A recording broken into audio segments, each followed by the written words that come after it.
Hey everyone, welcome back to Unsolicited Film Reviews. I'm Zach Miller, he is Martin Cook, and we are doing a Valentine's Day special. And as you will notice, it's a bit late, and but we're doing our top 10 rom-coms tonight, and that should be fun. I know neither of us are like massive rom-com fans, but there's some really great ones out there, and we're just gonna run through our top 10. But first, as of this recording, just a couple hours ago, the world learned that we lost another legend in Robert Duvall. And it was bizarre too, because just a personal anecdote, I had just finished rewatching for like the umpteenth time The Godfather Part Two, and then I checked my phone and saw that Robert Duvall had died. So that's just like, the great magnet at work. But and that's coming on the heels of Catherine O'Hara, which we didn't get a chance to mention either. So yeah. I think we both know what our favorite Robert Duvall movie is, but I Yeah, mean, yeah. what's your favorite like starring role of his? Oh, that's a good question. The movie I was going to mention actually was one of his first, and that was To Kill a Mockingbird. Mm-hmm. But he's not the starring role in that one. But one of his early roles as Boo Radley was really cool. I mean, he had so many great roles. I guess, yeah. In his elder days, he became more of a kind of elder statesman, fatherly, grandfatherly type figure. He did one a few years ago with Robert Downey Jr. called The Judge. That Mm-hmm. the movie itself I mean, it was good. What didn't blow me away, but just seeing those two act against each other was fantastic. Yeah, I mean, he wasn't really a leading man that much. Like, I mean, you look at Apocalypse Now, the obviously the two Godfather films, and Yeah. Network, The Conversation, Falling Down, Sling Blade. Like, I Right. mean, I almost forgot about Falling Down. Yeah. yeah, Yeah. um, yeah, even like Crazy Heart, he's second fiddle to Jeff Bridges in that one. So it's yeah, Yeah. I never really put that together that he was never really a leading man, but he Yeah, was. not in the same way. And even Falling Down, he's sort of the straight man, right? To Michael Mhm. Douglas's character who's increasingly going off the rails. So yeah, he was good at that, but he could also, man, yeah, he could act. Yeah, for sure, for sure. So yeah, let's just go ahead and switch gears. We're still not doing box office reports because we're still in the doldrums of the pre-Oscar. Yeah. So To be honest, I haven't even been to the theater in like 3 weeks, which is really rare for me to go more than 2 weeks without going to a theater. Just whenever I look at the listings, there's nothing that particularly interests me that I need to get out there and see. So I'll catch most of the stuff on at home, but I'm not sure when the next big thing that I need to see is going to be. Maybe The Bride, that I mm, think comes up in a few weeks. yeah, I may go out and see Wuthering Heights this week, but I'm not like only if I have nothing better to do. So Right, right. I'm not banging down the door to see it. Yeah. So number 10 on our list is 2004's The Girl Next Door, starring Canada's own Alicia Cuthbert, Canadian bombshell for sure. Also, Emile Hirsch's basically his breakout role, and Timothy Oliphant in his breakout role as well. Paul Dano in his first real role, not really a breakout because he's like a tertiary character, but yeah, a lot of star power or future star power in this. And it's funny that Alicia Cuthbert was the lead in this because she wound up having probably the least successful career out Yeah. of Well, I most of guess the. technically Emil Hirsch is really the lead, but yeah, Yeah, yeah, she's the titular character, I guess. yeah. Anyway, it's kind of like a manic pixie dream girl story, but with a twist. Emil Hirsch is this nerdy high schooler who's wants to be valedictorian, wants to be president one day, wants this scholarship to Georgetown, and all of a sudden, out of the blue, this smoking hot blonde moves in next door to house sit for a couple weeks, and she takes a liking to him right away, as a lot of these fantasy like male fantasy movies kind of go. And it turns out that she's a porn star, or a former porn star at least. Yeah. And Recovering porn star, I guess. yeah, so the whole plot revolves around her deciding whether she wants to go back to that life or just live a normal life with Emile Hirsch's character, and antics ensue. It's a really raunchy comedy, but with a heart. Yeah, definitely. It's one of these, it's actually a very rewatchable movie. I mean, the movie kind of fell, went a little under the radar, I think, at the time, despite all the star power. As you said, they were mostly just kind of up and coming actors at that point. But it's one of these ones that you can watch a bunch of times, and it's still pretty good. Like it doesn't, the jokes aren't too dated. There's nothing that's really, you kind of cringe when you're watching it, thinking, "Oh, Mhm. geez, this is 22 years ago." It kind of stands the test of time as just this, yeah, kind of sweet kind of movie, actually, about this kid falling in love with a porn star, if you can say that. And yeah, I mean, Alicia Cuthbert, as you said, she, it's kind of unfortunate that she basically disappeared from the movie Mhm. industry. She's done a few things. She did a bunch of things after that. She had a run of about 4 or 5 years where she was done doing tons of stuff. And obviously she had been doing 24 before this, and that's what got her this role. But after that, she kind of, I mean, sort of the Canadian Canadian girl story, I suppose. She married a hockey player and then married and had a couple of kids. But it's kind of unfortunate that she really slowed down on her acting career because she was really charismatic in this role. Mhm. Yeah, and I thought she and Emile Hirsch had really good chemistry together.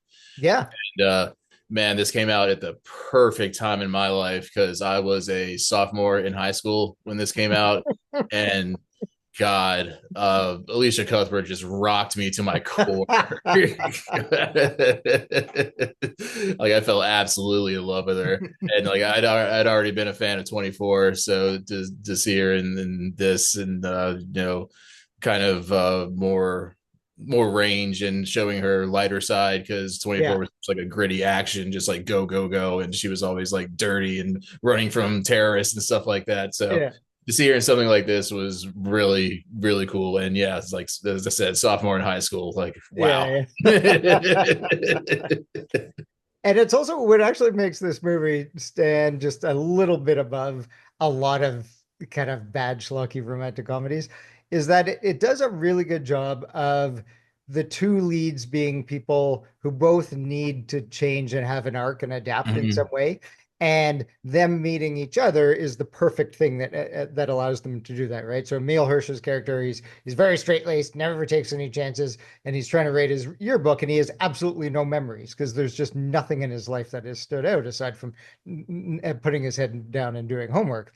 And Elisha Cuthbert's character, somebody who wants to get away from her seedier life, but she needs somebody to believe in her that she can actually be more than that. And so that's what makes this movie kind of work.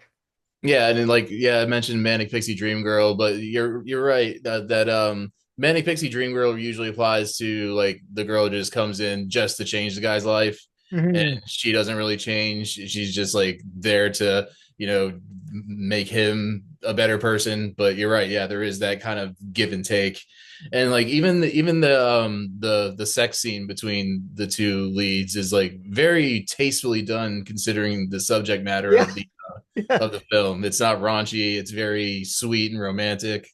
Yeah, and considering, there's a bunch of nudity in other parts of the movie, there's, it's, as you say, it's very, very kind of understated for this movie. Yep.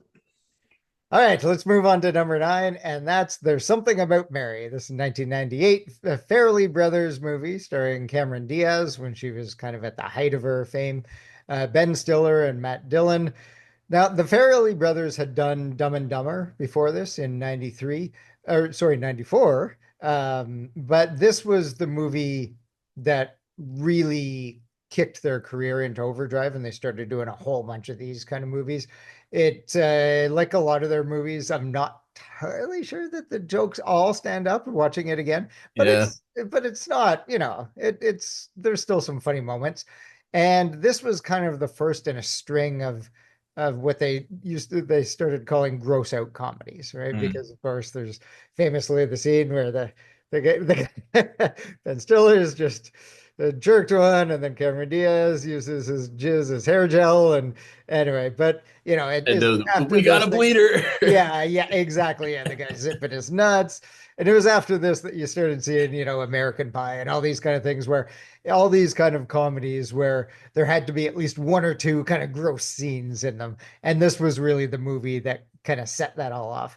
The only other thing I'd say is that this was a massive fucking success, which is why obviously it spawned all these imitators. It made $370 million on a $23 million budget, like just huge, huge box office juggernaut. Yeah, and Hollywood's a copycat industry, and Yeah. if you get that kind of juggernaut, there's going to be those kind of gross out comedies, as you said.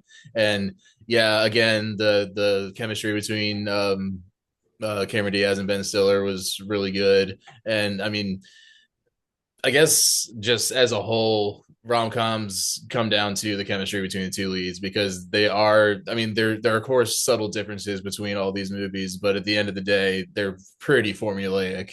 Yeah. Like they're gonna get together, they're gonna have their rocky, they're gonna hit the shoals, and then they're gonna get back together at the end for the most part, at least. So, but yeah, and this one I also loved as a kid because I'm a Green Bay Packers fan and it had my boy Brett Favre in it.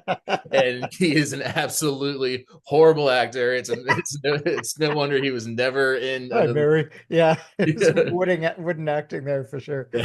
I'm in town to play the Dolphins, dumbass. Yeah, he's definitely no Dan Marino, that's for sure. But yeah, so some of the jokes are dated with like the mentally handicapped brother and stuff like that. But Yeah. all in all, it still holds up. The And that yeah, that like the gay sex truck stop and stuff. I'm not sure it's really yeah. But but all the shit with like the dog being thrown out the window, like this is where Ben Stiller really came into his own, and like yeah. as like the awkward lead where he's like always fucking up, like but just trying to cover up, like but he always has the heart of gold. Like that's him and Meet the Parents and a Yeah. whole bunch of other movies that he was in, and yeah, as you said, Cameron Diaz just at the height of her powers, and Yeah. yeah, very worthy entry into this one. And then next up, we have 1995's Clueless, and of course, Alicia Silverstone in basically her only leading role that I can think of, at least.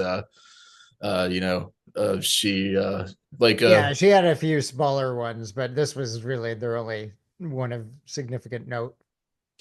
and I had not like I think I saw this one time on an airplane from Virginia to California when I was like shit 9 or 10. But Okay. I just rewatched it tonight, and it is a fucking hilarious movie. Like I like of course, back when I first saw it, I didn't know it was based on Emma because I didn't know what Emma was. And, Mm, Emma's a Jane Austen novel where this socialite tries to match make and thinks she just knows everything about romance and relationships, even though she's not in one herself. And that's what Alicia Silverstone's character is. yeah. And again, massive hit. It's like the quintessential mid '90s movie. All the slang, the as if, and like, uh, Yeah. Yeah. it was a massive hit. $88 million on a $12 million budget, and also stars Paul Rudd. And I don't know what kind of Faustian bargain that guy made with the devil, but this was made 31 years ago, and it looks like he's aged about 3 years. I was gonna say that. Yeah, I had that in my notes too. That this is definitely one of the data points in terms of the evidence that Paul Rudd is a vampire. Because yeah, he looks a little bit older now, but not 31 years older. Not even close. Yeah, it's ridiculous. But as you say, this movie really kind of captured the rich California Valley Girl vibe, that whole thing. All the different high school tropes are in this movie with the cliches, with the different cliques in the high school and all that. And then, as you say, yeah, just all the massive cultural impact it had, not in terms of just the sayings that came out of this movie, but the style, like the clothing. You've had everyone from Iggy Azalea and music videos and stuff to people trying to ape the style of this movie years and years later. This was, yeah, a big hit, and yeah, and Donald Faison being pretty funny in his role. He And hasn't aged that much either, to be honest. yeah, yeah, not much. Yeah, you're right. You're right. The guys in this movie were, yeah, drinking something right there. They found a fountain of youth on the set of this movie. And of course, the late Brittany Murphy and her Yeah, film debut, and yeah. gone way too soon. But she was great in this role, and yeah, I was laughing almost nonstop through the entire thing because it was I never realized how self-referential it was, and Mm, how kind of it was making fun of itself throughout the entire thing. right. And so yeah, I thought it was really, really well done. Yeah. And I wasn't gonna put you put this on the list. I wasn't gonna put it on the list because I thought it was just like this basic ass, Alicia Silverstone vehicle. But no, it was. I was very surprised at how good it was. Good. Yeah, I'm glad. I rewatched it as well and hadn't seen it in probably 20 years, and it was fun to rewatch this for sure. All right, next up on our list, we've got at number 7, we've got Sleepless in Seattle, which is a movie that shows up basically on every list of the best romantic comedies or most kind of iconic romantic comedies. It's from 1993. It's by Nora Ephron, starring Meg Ryan. Two names that this is not the last time we'll hear those names on this list. Also stars Tom Hanks. And it's interesting because it has absolutely become a romantic comedy classic, but it doesn't really follow the typical romantic comedy structure. I mean, for one thing, they don't meet really until the very end of the movie. But most romantic comedies, it's these two characters meet. There's a bit of an instant attraction, but something keeps them apart. Eventually, they get together, and then what had kept them apart initially eventually breaks them apart, and then they realize that they love each other and come back together at the end. That's kind of your basic romantic comedy structure, and this is not that at all. It's basically a kid who's actually a pretty annoying kid throughout the movie, who's basically driving the entire story and kind of trying to get them together. So, I mean, I definitely think it needed to be on our list just because everybody talks about it being an iconic romantic comedy. I'm not sure I love this movie, and it's probably one on the list that I maybe would say I like least, although maybe there's one other, but it's definitely an interesting movie. Obviously, like it's funny because you can't even really talk about chemistry between Meg Ryan and Tom Hanks. They didn't get that until a few years later when the whole team from this movie got back together again and did You've Got Mail. But it's definitely it's one of these movies that's probably responsible for giving a totally unrealistic view of how relationships work. Like it's all kind of the magical thinking, right? Oh, look, she wrote this letter. This letter sounds great. They even use the word magic over and over and over again. So in that way, it is such a cliched romantic comedy movie that I think despite the fact that it doesn't follow the structure, I think that's probably why it's become so iconic over the years. Yeah, I included it on the list just because it is so iconic, but I had actually never seen it until today. Oh shit. Okay. I, I hated it. I hated it. I hated everything about it except I wanted more Rob Reiner. Yes. And Yeah. not just because he's recently passed, but because the only time I laughed through the entire movie was the diner scene with him and Tom Hanks, where they're talking about swatches and Cary Grant. Yeah. Like, No, it's Yeah, not like the talking over each other with him and Tom Hanks is like they had more chemistry than Tom Hanks and Meg Ryan ever for had. sure. Well, yeah, because they have what like they exchange two words at the end of the Yeah, movie, basically. yeah, Yeah, you're right. Yeah, they're in like a Seattle fish market or something and just kind of sitting around a big counter. Yeah, that actually is a good scene, but probably just because of Rob Reiner and Tom Hanks. yeah, and so yeah, I went and looked it up. Tom Hanks and Meg Ryan shared 1 minute and 38 seconds of screen time together. Yeah, So I mean, crazy, what crazy. is this movie? Like, yeah, the kid is annoying as fuck. Actually, both kids are annoying as fuck. His little stupid girlfriend is annoying too, Yeah. and yeah, not to mention the whole journey the kid takes is extremely fucking dangerous. Yes, yes. And nobody seems to really be that upset about it. No, yeah, yeah. I'm just okay. I'm just gonna take a cross country flight by myself, lie about my age, take a cab, go from Seattle to New York, take a cab up to the Empire State Building, and just wait for some stranger. Yeah, and hang out there for what? I don't know. He was there for like 12 hours or something. Yeah, I mean, What's going on? it could have been like a guy posing as a girl that just wanted to was a pedophile or something. I mean, Yeah. I know we're in much more jaded times these days, Yes. Yeah, for sure. but that kid doesn't need a new mom. He needs a lot of serious psychotherapy. I think so.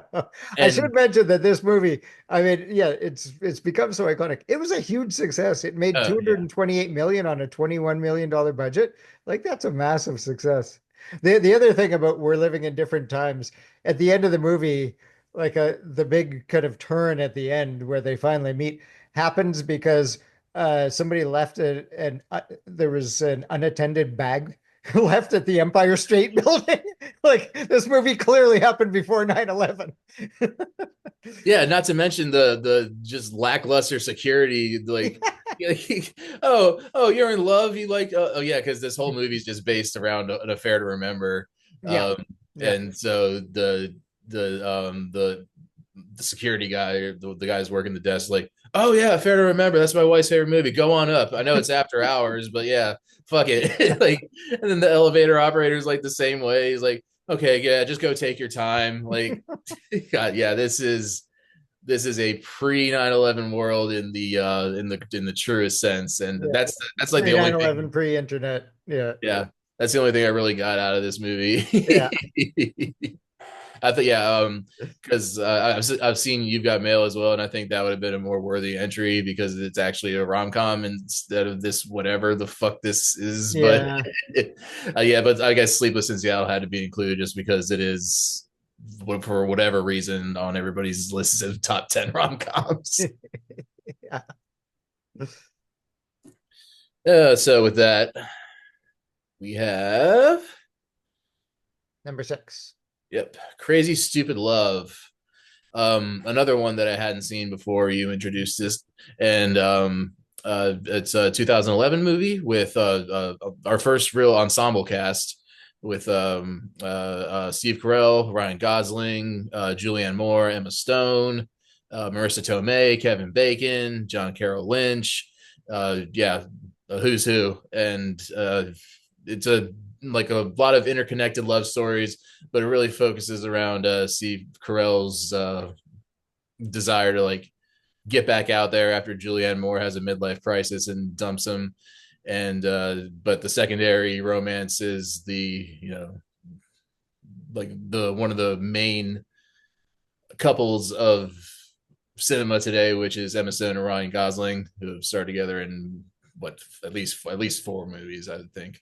Yeah. But yeah, again, pretty big hit. Made about 145 million on a $50 million budget, and yeah, I liked it. I was really impressed. I'm glad you included it. Yeah, I really like this movie. It's as you say, just all the great actors. And the other thing, so obviously there's all the different romances. And then kind of at the center of the movie actually is a bromance between Mm-hmm. Carell and Gosling's characters.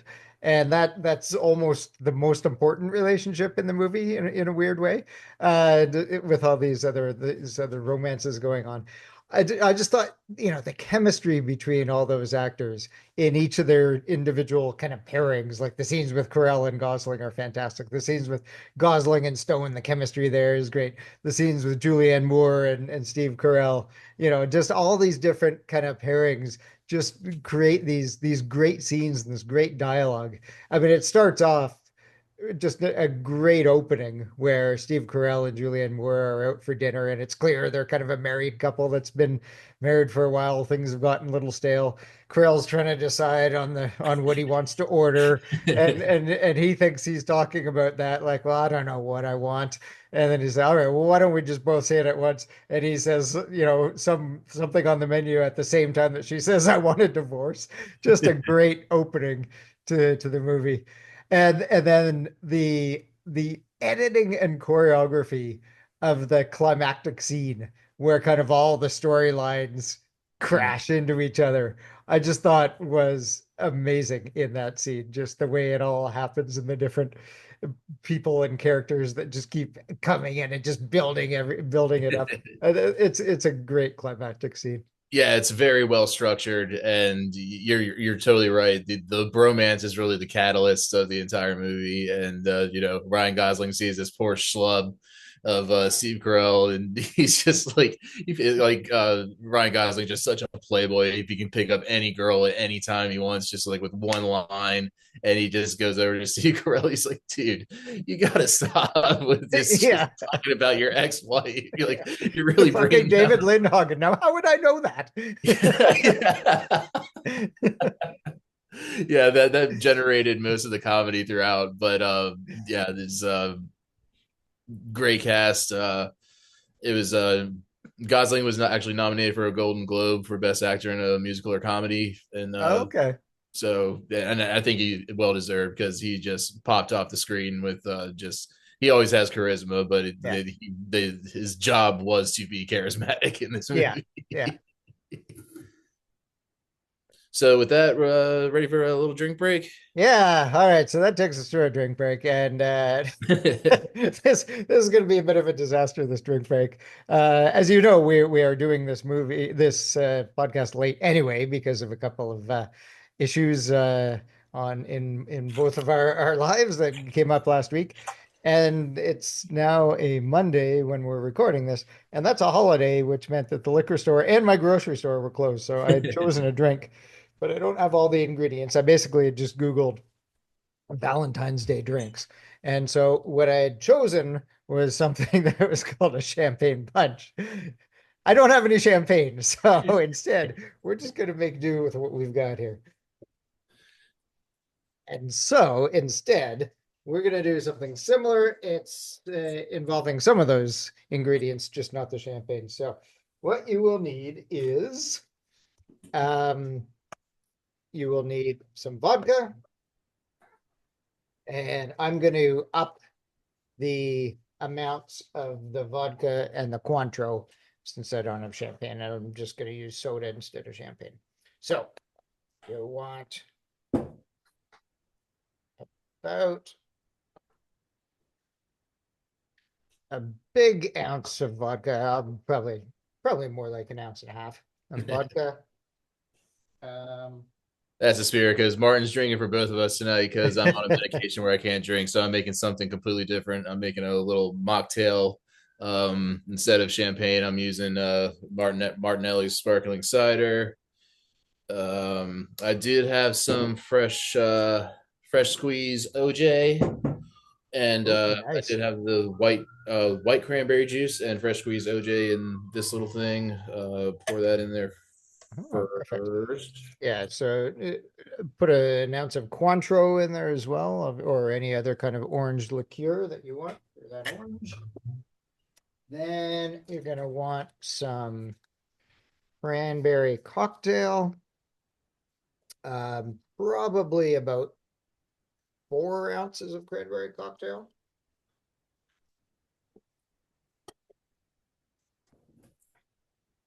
And you know me, I always come with the fresh fruit, so I have the orange Yes, and the strawberry. very nice. Yeah, see, with my liquor store closed, I couldn't even get, I mean, my grocery store closed too. I couldn't even get that. It also calls for like frozen cranberries, but like that's like that Yeah, was a bridge too that's a far. bit too much. I don't think we would have done that even if we had access to all the ingredients. Probably not.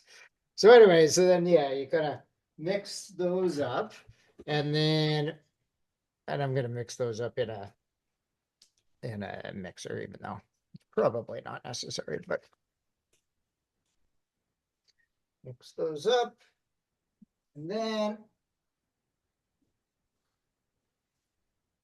put that in your glass over ice.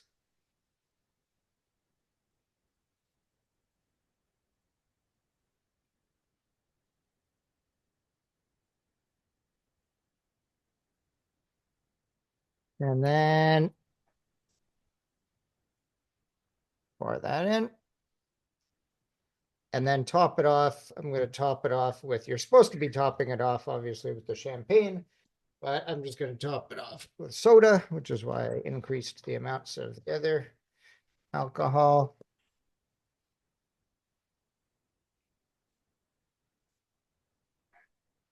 There we go.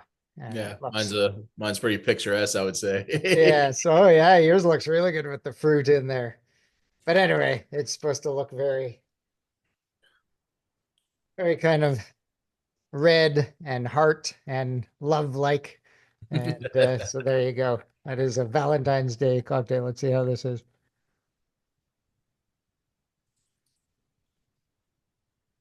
That's not bad. It's very, very easy to drink Yeah, with mine the too, soda. especially since there's no alcohol in it, but it's Yeah, refreshing. I got get my vitamin C for the day. right. But yeah, that's okay.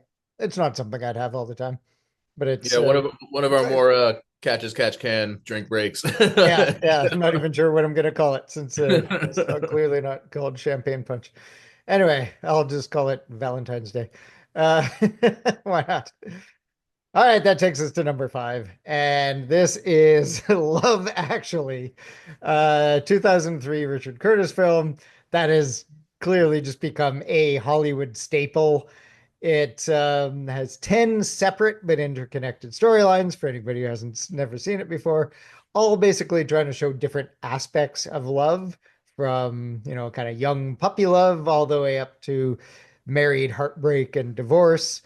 It has just an amazing cast of actors that probably make those storylines and those scenes better than in some cases they have a right to be because with 10 storylines there isn't much development happening in any one of these, but you've got people like Alan Rickman, Emma Thompson, Liam Neeson, Bill Nighy, who's hilarious in this, Colin Firth, Laura Linney, Hugh Grant. I mean, it's just and that's not even half of the Martin Freeman. There's just so many people in this movie, and that probably is I think what people.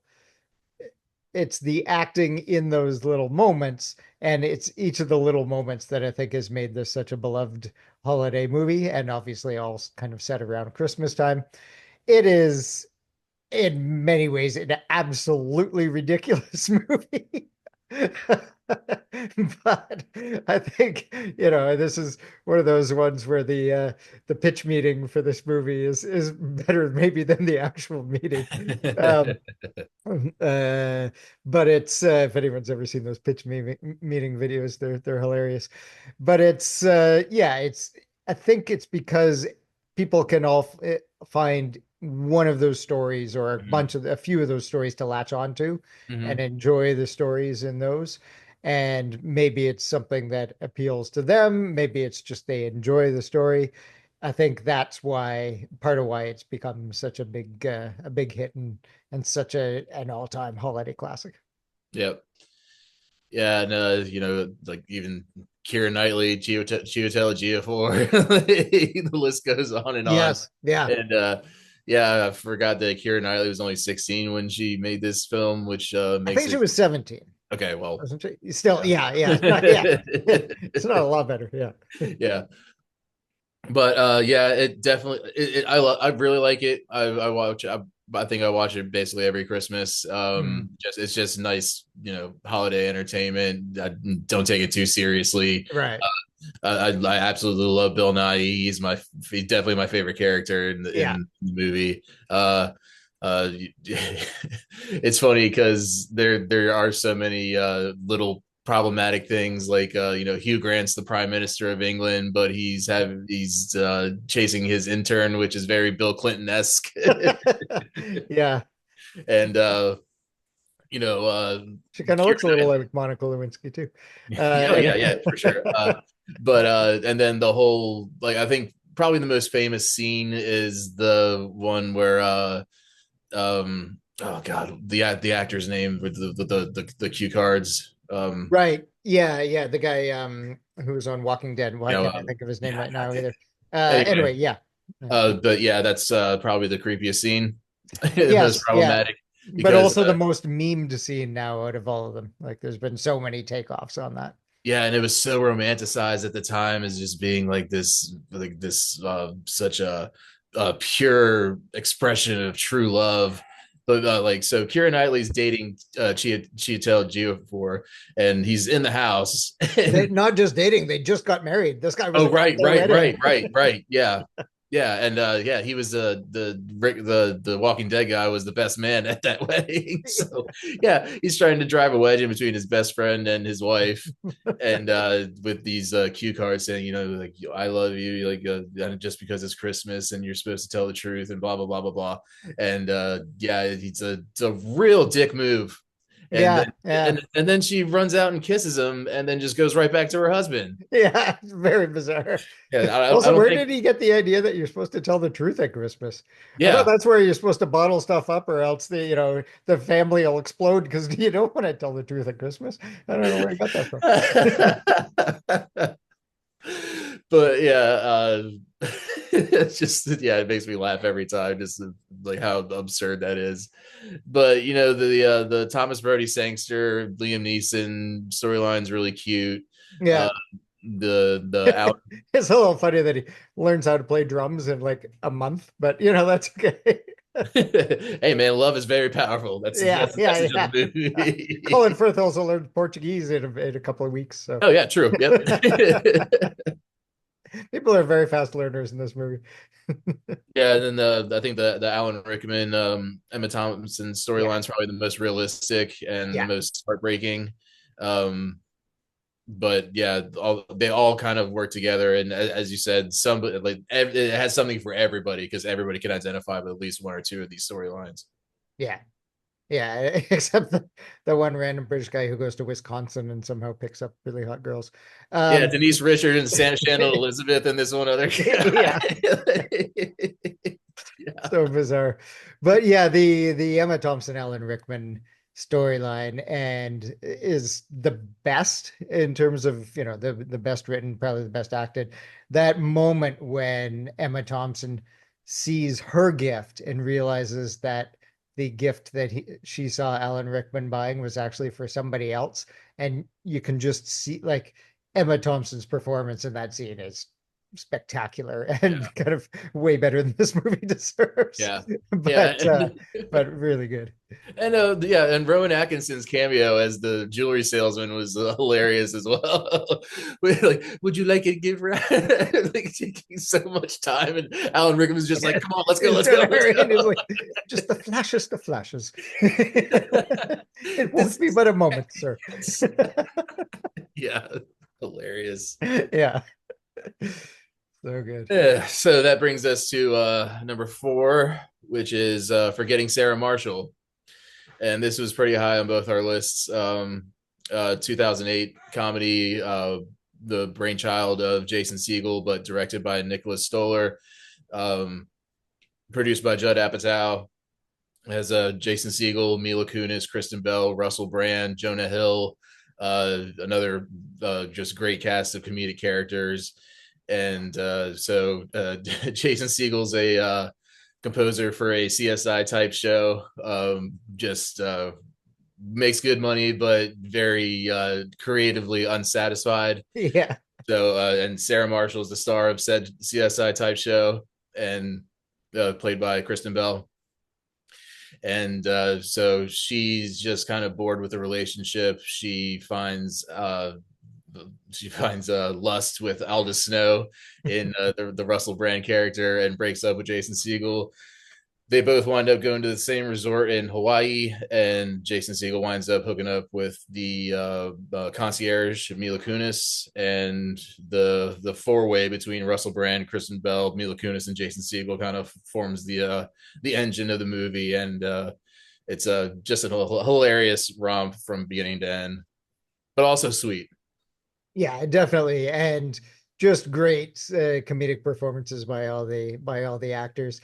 And this was kind of the first one that I saw where Kristen Bell was playing uh, I mean, villain isn't quite the right word, but she's clearly an antagonistic character, and I don't think I'd seen her in that kind of role before this, and she did it so well. I mean, she's so charismatic on screen all the time, but to see her in this performance where she's just extremely selfish and self-centered and kind of dumb it was just a great slight turn for her.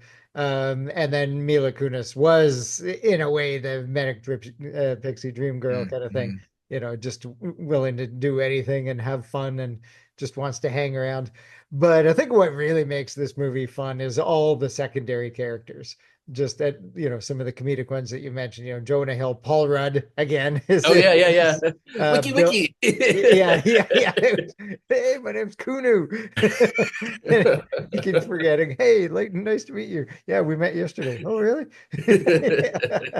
Bill Hader is great in this, even though his little things are just on Zoom or Skype or whatever. Jack McBrayer Oh is, yeah, yeah. is so funny in God, this. yeah.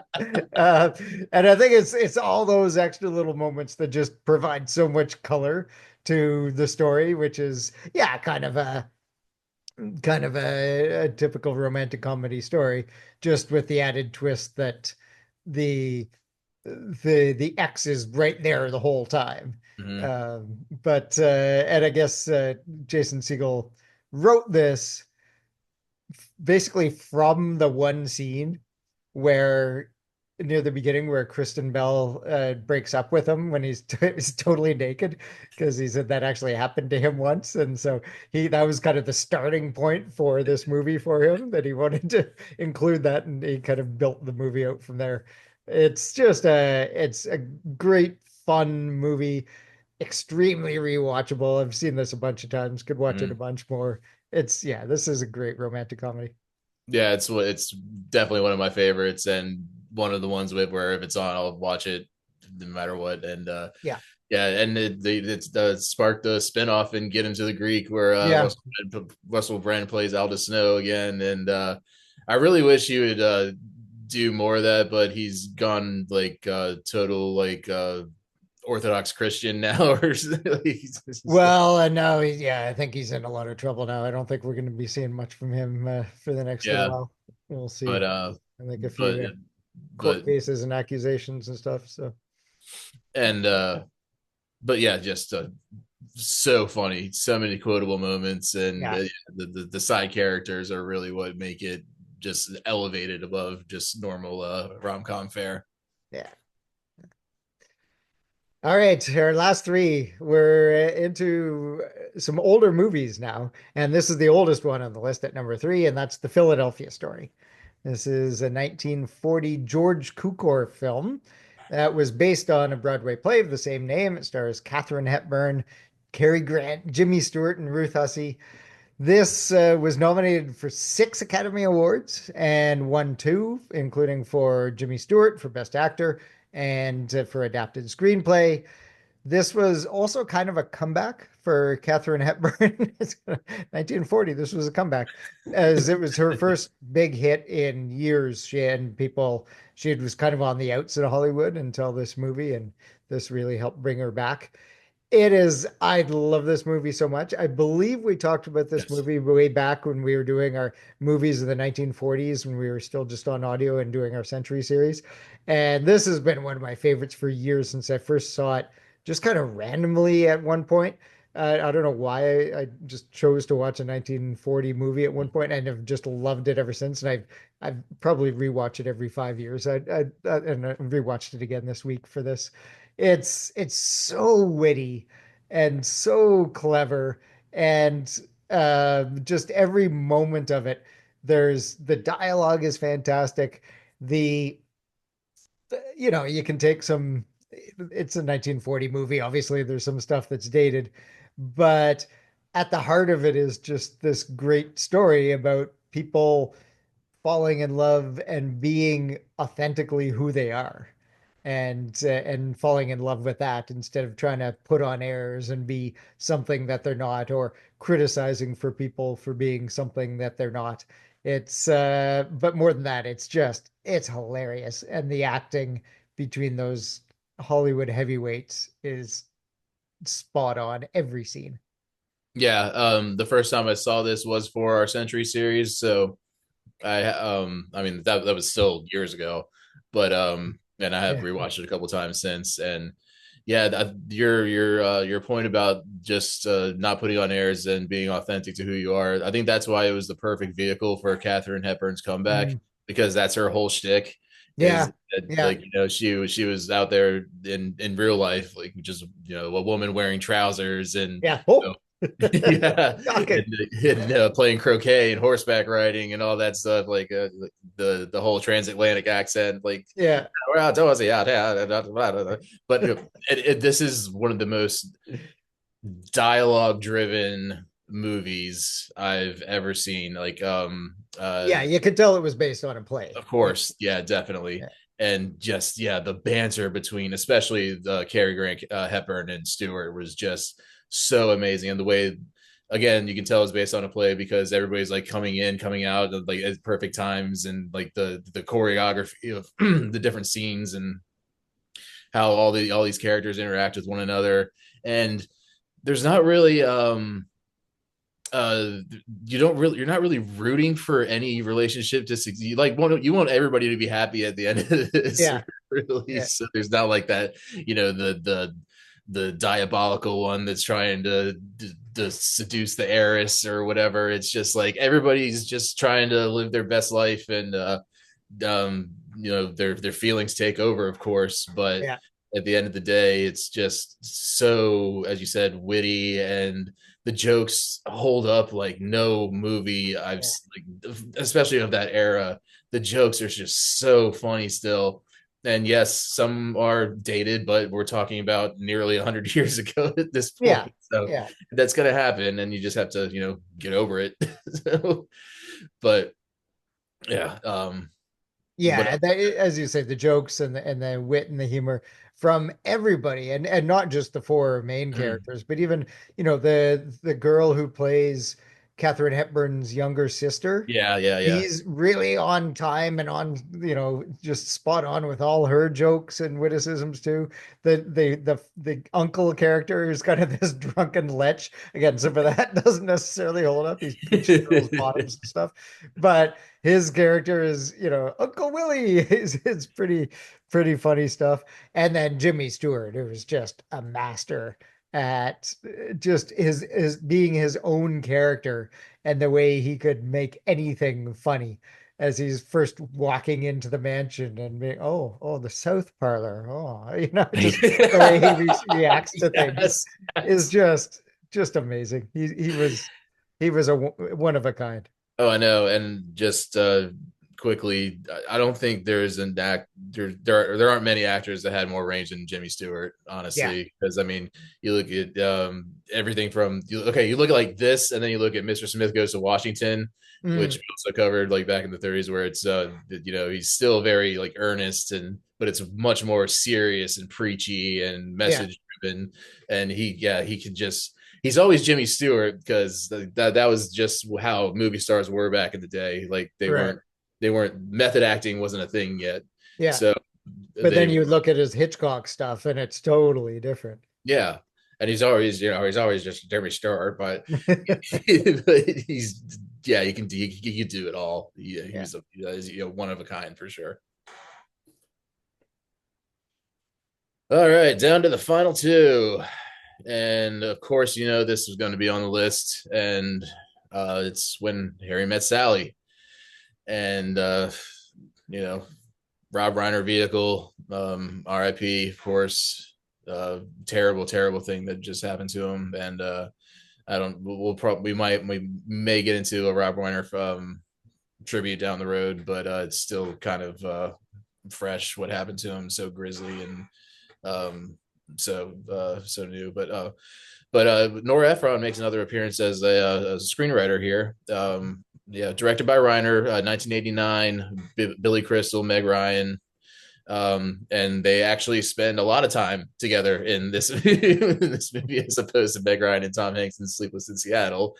And it's basically just the basically the premise is, can men and women ever just be friends? And Billy Crystal is of the opinion that no, they can't, and Meg Ryan is of the opinion that yes, they can. And it winds up that Billy Crystal, at least in this particular situation, is right. And man, so many iconic scenes. A massive hit again, almost a $200 million gross on a $16 million budget. Rom-coms, if they hit, they really hit. And if you can make one for 20 million or under, and it you can make a shit ton of money. Yeah, or at least you used to be able to. Yeah, it's kind of fallen by the Rom-coms, wayside. yeah, kind of dying out now. It seems like the only people making rom-coms really these days. There's been a few attempts here and there, like Anyone But You a couple of years ago, and uh, and that one Jennifer Lawrence one a couple of years ago as well. Yeah, But no hard feelings, I think it was yeah, called. no hard feelings. But rom-coms these days are basically Netflix, right? Yeah. And so they don't really get the kind of the broad audience in a theater that they used to, which is kind of a shame. But this movie, yeah, this is kind of the iconic romantic comedy. It's got all the structure, all the tropes that you would want, including, them getting close, them, not being able to get together, and then they kind of break apart, and then finally the mad dash at the end, the run to profess his love at the end. All that's in here, but it's so funny, and every scene is great. Carrie Fisher is in this Mhm. and is fantastic. And just some of these kind of repeating lines where she's in a relationship in the beginning of the movie with a married man, and people keep telling her that he's not going to break up, and she's like, "Yeah, you're right. I know you're right." Sure. And she just keeps repeating stuff like that kind of line over and over again. But the use of all the old jazz standards, the Louis Armstrong tunes, and all put together and added to by Harry Connick Jr. The soundtrack for this movie is great. And really, it's kind of the platonic form of a romantic comedy in a way. Um, but I just love every scene. And part of that's just Billy Crystal as was always really watchable and funny Mhm. and just kind of charming. And then Meg Ryan was also incredibly charming and fun, and the way she could just her reactions to things, both comedic and sad. Just she was so expressive always, Mhm. or I shouldn't say was as an actress. She's still alive, but back in these old movies, it's yeah, it's a lot of fun. This movie, Yeah, I mean, we'd be totally remiss if we didn't mention the most iconic scene, which is, of course, when Meg Ryan's faking an orgasm in a diner, yeah, and then Rob Reiner's real life mother casts delivers one of the most iconic lines of all time, which is "I'll have what she's having." yeah, yeah. So, yeah, but I mean, that's the most iconic scene, but there are just so many, and the like the whole conversation between Billy Crystal and Meg Ryan when they were like on the plane, just meeting. They're always like just meeting coincidentally, and the story Yeah. takes place over what, like 10 years or so. I'm Yeah, not really 12 sure. years or Yeah, something like that. Yeah. but yeah, it's over a long period of time before they actually hook up, and I think that adds to the richness of the story and kind Yeah. of the realism, because like I mean that's how a lot of relationships are, where they start out as friends, and then life gets in the way and they kind of swerve and just near misses here and there, and then finally the stars align and they come together. So And somehow they did a really good job of aging them in this movie, obviously not using special effects or anything like that. It's just, obviously there's a bunch of hairstyle changes and wardrobe changes, but it's also the way the characters themselves seem to mature over the course of this movie, that it Mhm. actually does seem like it's taking place over 12 years. Yeah, good And, point. and I don't know, I can't quite put my finger on how that works, but it did. It really worked really well. And again, comes down to the chemistry between the two leads, and man, Yeah, they had it in spades. absolutely. Okay, and that takes us to our number one romantic comedy, and this is another old one. This is The Apartment, which is 1960 film written and directed by Billy Wilder. It stars Jack Lemmon, Shirley MacLaine, and Fred MacMurray. This is the most critically successful movie on our list. It won 5 Oscars, including Best Picture and Best Director. You're not going to see that very often these days with a romantic comedy. And it is listed on basically every list of one of the greatest films of all time. And I absolutely agree. Not only is it one of the greatest, it's one of my favorites. Mhm. It was on my short list when we did our top 10 favorite movies of all time. This was definitely, it's probably about in my top 15. I'm not quite sure where I left it off, but I love this movie so much because it is so it's it's Billy Wilder was an absolute genius. It is, but this movie, it's really funny at points and witty, but it's also really poignant and sad and speaks to a bunch of kind of unspoken things in society. I should also mention this was still in a time when we're coming out of film codes, and people at the time weren't quite sure what to make of this movie, because Mhm. obviously it's a movie basically about infidelity. All the people in I guess I should say a little bit about what it's about, just in case people haven't seen this, since it isn't a newer movie. So Jack Lemmon is this low level guy in this massive company, this big office, and he has an Upper West Side apartment though, and so all the senior executives keep constantly coming to him asking if they can use his apartment for their late night trysts with secretaries and other women, and all their extramarital affairs. And so Jack Lemmon is constantly basically being kicked out of his apartment and has to leave the key, and then the key gets sent through inter-office mail between him and all these executives. And then that's when one of the senior executives tells him that he knows what's going on, and he wants in as well because he wants to get in on what's going on. And unbeknownst to Jack Lemmon's character has been striking up friendship and basically flirting with the elevator attendant. Again, 1960, the person who runs the elevator. And that's played by Shirley MacLaine. They have great rapport, but at some point he finds out that she's actually the one that is the boss has been together with, but then she gets upset because he's made all these promises that he's breaking because he's a total piece of shit basically, and she attempts suicide in Jack Lemmon's apartment, and he comes back and there she is. And so that sets off a whole bunch of other stuff. So again, this isn't a movie that shies away from dark subject matter. There's all the infidelity, there's a suicide attempt kind of at the heart of this movie, but it's also really funny and really sweet at times, and just an incredible movie. Yeah, it has everything, and definitely my favorite rom com of all time. Uh, Again, yeah, Billy Wilder, absolute genius, could do anything, any genre.